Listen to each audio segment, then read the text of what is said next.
Praise lord అండి.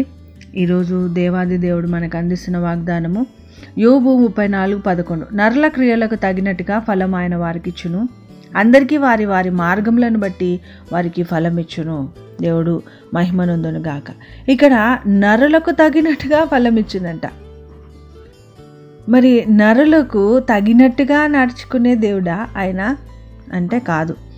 దేవుడు వెక్కిరింపబడడని మనం గుర్తుపెట్టుకోవాలండి. మరి ఆయన ధారాళంగా ఇచ్చేవాడు.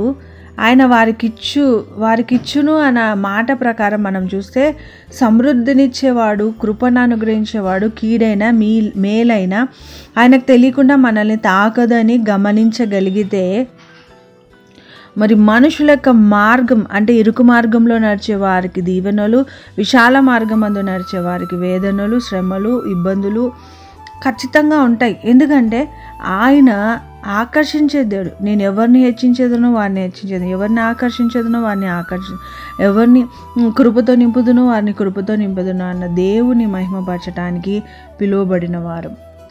కాబట్టి దేవుణ్ణి మనం వెక్కిరించగలిగేటట్టుగా బిహేవ్ చేయొద్దండి.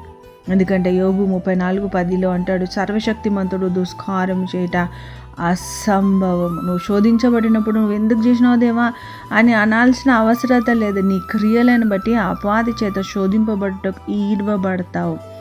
అప్పుడు దేవుడి యొక్క రక్తం వచ్చి నిన్ను రక్షించటానికి వేడుకోదు. యేసు ప్రభు యొక్క విజ్ఞాపన నీ మీద పని చెయ్యదు. కాబట్టి నీ క్రియలు బాగుగా ఎరిగిన దేవుని సాతానుని నువ్వు మోసం చేయలేవు.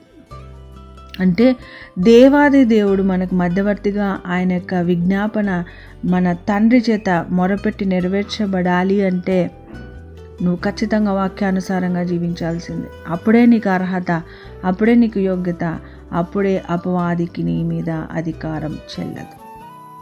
మరి దేవుడు మిమ్మల్ని బహుగా జ్ఞానంతో నింపి మీ క్రియలను, మీ మార్గములను ఆయనకు తగినట్టుగా నడుచుకోవడానికి కావాల్సిన ఆదరణ దేవుడు అనుగ్రహిస్తూ జ్ఞానంతో నింపి నడిపింపు అనుగ్రహించును గాక. God bless you. Have a nice day. Bless day అండి. God bless you.